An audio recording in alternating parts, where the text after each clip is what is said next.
So do you want to know what a YouTuber with 4 million views and 50,000 subscribers makes in a month? Well, you're in luck, because this is that video.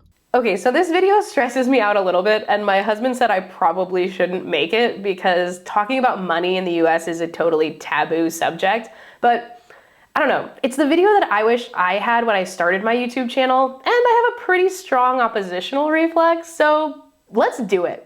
So while many of you know me as a dog trainer, my undergraduate degree was actually in business and entrepreneurship, and I've always found business and personal finance pretty fascinating.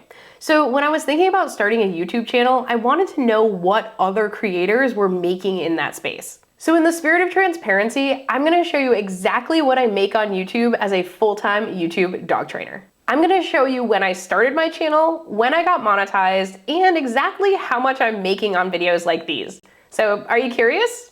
Let's do it. If you're new here, hi, I'm Laura from Doggy U, and I'm a certified guide dog mobility instructor, service dog trainer, and trick trainer. And I also run this small business, Doggy U.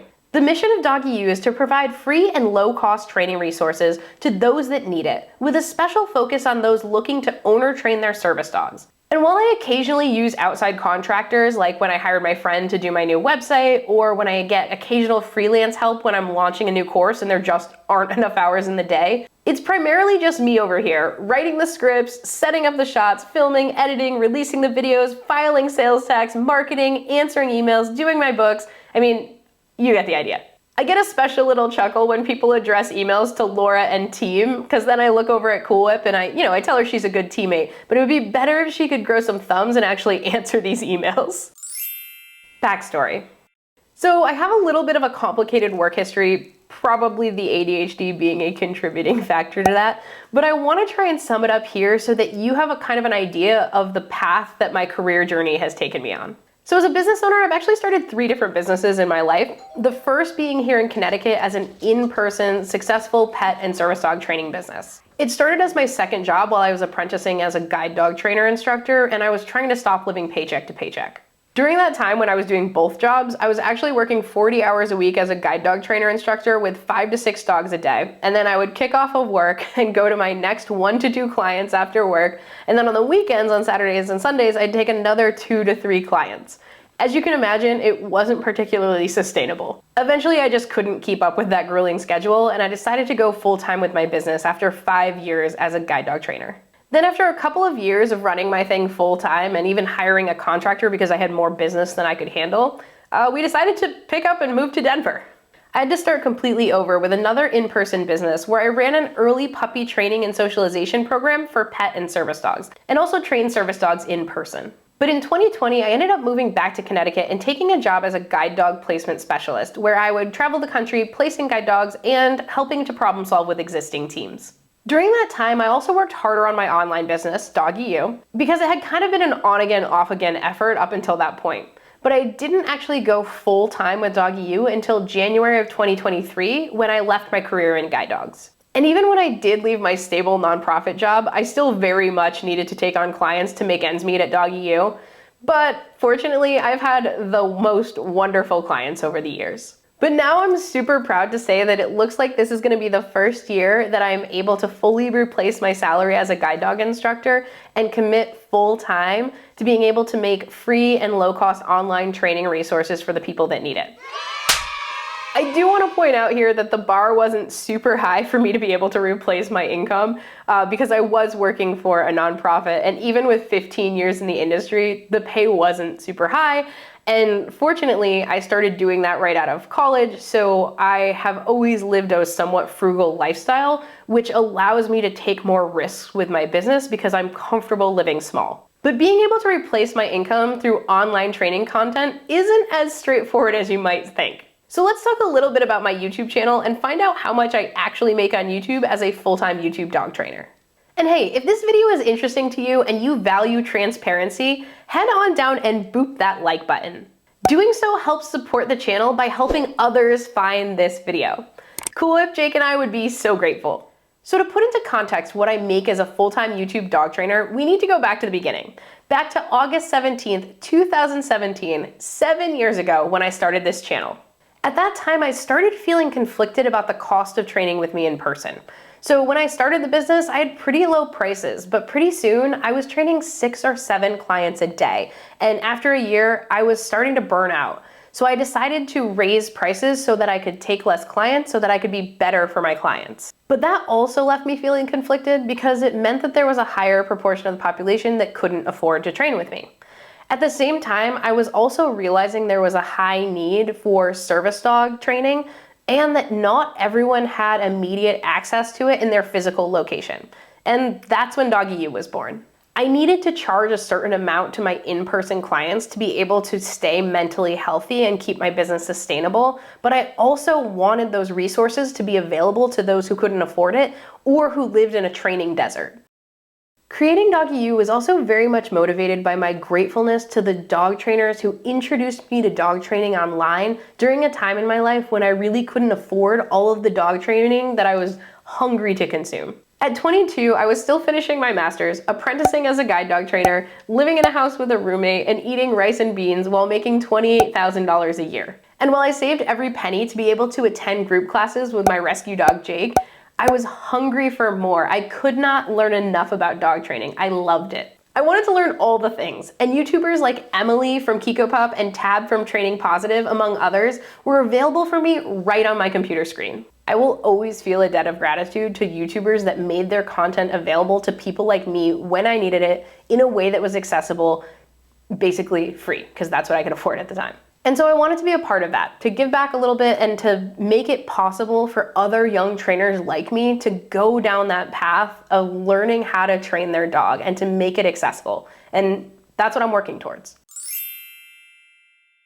All right, so let's get into the nitty-gritty of my journey. So back when I started the channel in August of 2017, I believe you needed 1,000 subscribers and 4,000 watch hours to get monetized. I'm not sure what the qualifications are now, but I'll try and find them and put them on the screen for you.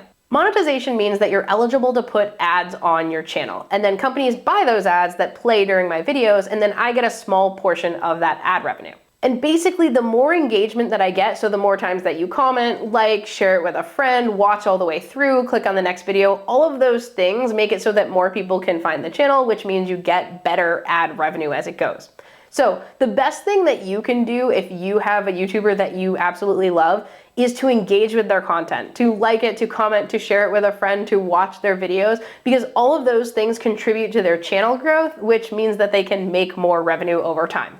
So truly appreciate it if you do like my videos to do all those things. It really does make a huge difference for the channel. Now, many YouTubers will actually make brand deals, which can make up a higher percentage of their income than YouTube ads actually makes. And I've been approached by a variety of brands, but I have a very specific set of criteria and ethics around taking on a sponsor, so I haven't taken one on yet. So quick funny story about that. Right after I quit my job, a company reached out to me because they wanted to license my educational videos. And I really needed the money, so I was super thrilled. So I took the meeting, but then during the meeting, I found out that they were actually a subsidiary of one of those garbage scam companies that registers service dogs online and makes access harder for everyone else. And to make matters worse, I had asked them specifically if they were affiliated with any of those companies, and they had lied and said no. So I got to sit in a Zoom with a lot of higher-ups, including the CEO, and tell them exactly why I wouldn't be working with them and how what they do harms disabled people and that no good trainer would work with them in good conscience and that it scammed people out of money, especially people who didn't yet understand the ADA laws. So yeah, I got to say my piece. They came back and denied this was an issue and said that they have safeguards in place so that people can't register their pets as service dogs. So because I now had the CEO's email, I went ahead and made a video showing him exactly how I could register my pet dog as a service dog in 60 seconds. Yeah, needless to say, we didn't end up making a deal. Okay, so back to my stats. So from August of 2017 to June of 2018, I was completely unmonetized, meaning I didn't make any ad revenue during that time. Then after making 34 videos in just under a year, my channel gained a little bit of traction, and in July of 2018, I was monetized. High five. And that month I made 4 videos, just like I do almost every month now, and I made $23.07. That first year that I was monetized, I made a whopping total of $157. Now, I wasn't making videos consistently like I am now. I had a full-time job, and as you'll see, these videos take so many hours to make. So many more than I thought it would when I started this thing. So in 2019, my first full year of monetization, I put out 35 videos and made $937.99 for the year. So before I go on to talk about what I'm making now, another 5 years later, I want to talk about what goes into making a video and what I'm actually getting paid on an hourly rate basis. Time breakdown. Script writing and editing. It usually takes about 2 to 4 hours, and that's the process of me coming up with an idea and writing the script that can be anywhere from 4 to 10 pages, and then editing it down because I always write too much. And then sometimes if I have a certain topic, I'll have my husband review it and also make it more concise. Filming the talking head. That usually takes 2 to 3 hours, and that's any portion of the video where I'm talking directly to camera right now like I am to you, or my head fills most of the frame. I set up my equipment typically every Monday or every other Monday, and then I press record, and then I mess up what I'm gonna say, and then I stop recording, and then I press record again, and I say it again, and hopefully right this time, and you know, more of that. You get it. Filming B-roll. This usually takes 1 to 6 hours. This is all the video that isn't talking head. Most of that is me showing you how to train a thing, but it's also filming close-ups of gear, me cutting up treats, and pretty much every little piece of video that makes the video interesting. I shoot almost all of my B-roll myself. Editing, 6 to 12 hours and sometimes more. This is where the bulk of my time is spent. Over the years, I've taught myself to use Final Cut Pro exclusively from YouTube videos. So another shout out to YouTube. You can literally learn anything on there. Marketing the video. So this is creating the thumbnail, writing the description, writing the newsletter every week, which if you haven't subscribed, you'll definitely want to head over to doggyu.com right now to subscribe and to stay up to date on my latest free videos as well as upcoming courses. I also have to create all the marketing for Instagram and Facebook, and that typically takes 2 to 4 hours for each video. Now, one of the hardest parts of the job is wearing all of those hats and being the creative director when you're really just a dog trainer who loves the art and science of dog training. And with these hourly calculations, they don't even account for the time it takes to make shorts out of the videos that I make, because YouTube really values shorts right now and making short form content, and I'm not a particularly concise person, which you can probably tell by the length of this video already. And it also doesn't account for the time that I set aside each day to read all of my comments and respond when I have time for that. So I really do appreciate all the comments that you send, and I do try to read every single one of them. So adding it all up, it takes between 13 and 25 hours to make a video. So let's take something on the lower end. Let's say it takes 18 hours to make a single video. So at 4 videos a month, that's 72 hours a month on videos. And this month I made $749 total. So if we take $749 and divide it by 72, the amount of hours that I made videos this month, we get a total of $10.40 an hour. So for comparison, last year in March 2023, I made $487. I did put out 5 videos and my labor hasn't changed much. It actually has probably gone down a little bit per video because I've gotten a little bit better at, workflow type things. But let's just say I had the same amount of labor. That's $5.41 per hour. So my efforts over the last year have gained me a $5 an hour raise, which is a pretty decent bump, honestly. Now, along with that, if you notice under a lot of my videos, I put links for the products that I use in the videos. Those are called affiliate links. Basically, if you click on any of those links, any purchase that you make on Amazon within 24 hours, I get a small portion of that sale, so usually 1 to 4%, without it costing you any more on your order. So if you're looking for a totally free way to support a YouTube creator that you really like, and you're gonna purchase something on Amazon anyway, go to one of their videos, click on one of their description links, and that money will go directly to them, that small kickback portion of it. So for me, I use that money to upgrade equipment, like this month when I needed another microphone set so that I could do an interview with another dog trainer and so that you could hear us both. So my Amazon funds from this month covered that mic upgrade. So as of right now, I make about $140 a month from Amazon with occasional special bonuses that might bump it up into the $200 range very occasionally. So that brings my monthly total to just under $900 of revenue a month after having my channel for 7 years and making 433 videos. Yeah, that is a lot of videos. And my grand total of revenue that I've made on YouTube in the last 7 years that I've been doing this is $22,000. And I've probably spent more than half of that on laptops and lights and cameras and external hard drive upgrades over those 7 years. So yeah, YouTube is definitely not a get-rich-quick scheme, or at least for me it isn't anyway. And yeah, I can't cover my personal expenses at $900 a month, even as a person who's pretty frugal and follows a lot of the principles of the FIRE movement and intentionally limits spending on things that don't add value to my life. So where do I make the other money? How do I actually pay my mortgage and keep my dogs eating high quality dog food? That's where Patreon comes in. Without my Patreon members, there's no way that I'd be able to fill in that gap in my finances and get to continue to make these videos every week. So in January of last year, when I decided to quit my career as a GDMI to pursue this path, the only reason that I had hope that I would make it was my Patreon members at the time. Because you have to imagine that I was not making a lot as a guide dog placement specialist, but I was only making like $400 a month on YouTube. And that was on top of what I was making as a salary as a guide dog instructor. So I thought, what if I could crowdsource my income? What if I could provide enough value at a super low monthly cost that that additional content would be available to a wide range of people and enough people would want to join that I could cover my monthly expenses? What if I could start my community membership at just $3 a month, less than a cup of coffee?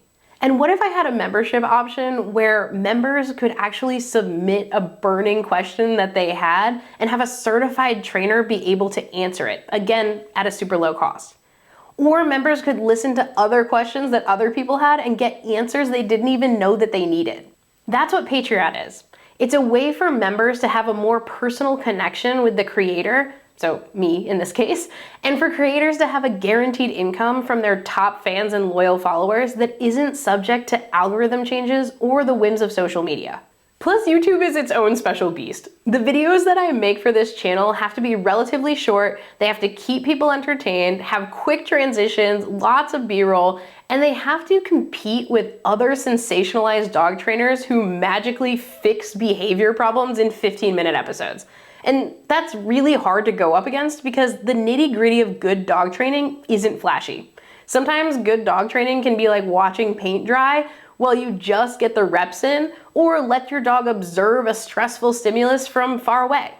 That means that some of the stuff that I truly want to deep dive into or that I want to show true full-length training sessions of, those videos do terrible on YouTube because the general population doesn't want to see that.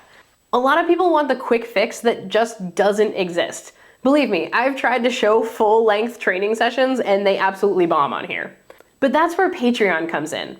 There I have people who are opting in to seeing the nitty-gritty of the training.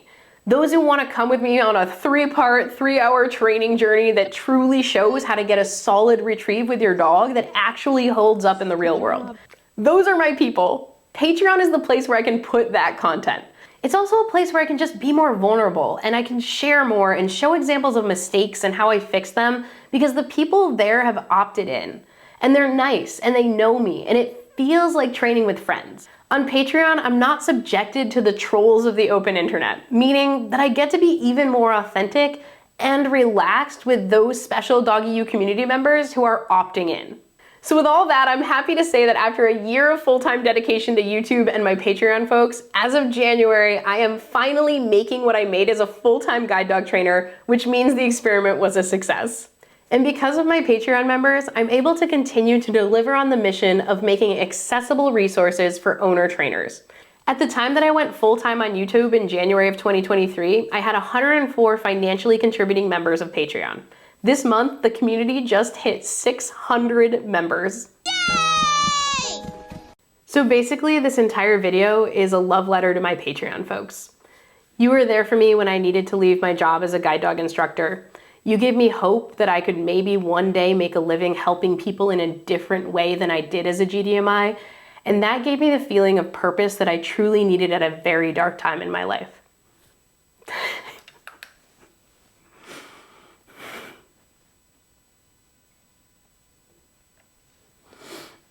I was gonna try and get through this without crying. Okay. And ultimately, you're the ones that make these videos possible, and I'm truly grateful for your support. When you join Patreon, yes, you get access to my monthly live streams, my monthly deep dives on specific topics, and my archives of over 257 posts, with well over 150 of those being videos I've made exclusively for the Patreon Doggy U community members for the past 3 years. But you're also supporting the mission. You're making it possible for that 22-year-old who's been struggling with their disability their entire life to find videos that introduce them to the world of service dogs and what might be possible with a task-trained service dog by their side. And you're also supporting a disabled, women-owned business. And you should be proud of that, because I'm grateful for each and every one of you every single day that I get to do this. All right, y'all. I'm a mess. I know that wasn't directly related to dog training, but I hope you found it interesting anyway. And if you want to learn more about what I did as a GDMI and what a day in the life of a trainer looked like, along with running my business and traveling full-time, you can check out this video here. You all have an awesome day. Thank you so much, and happy training.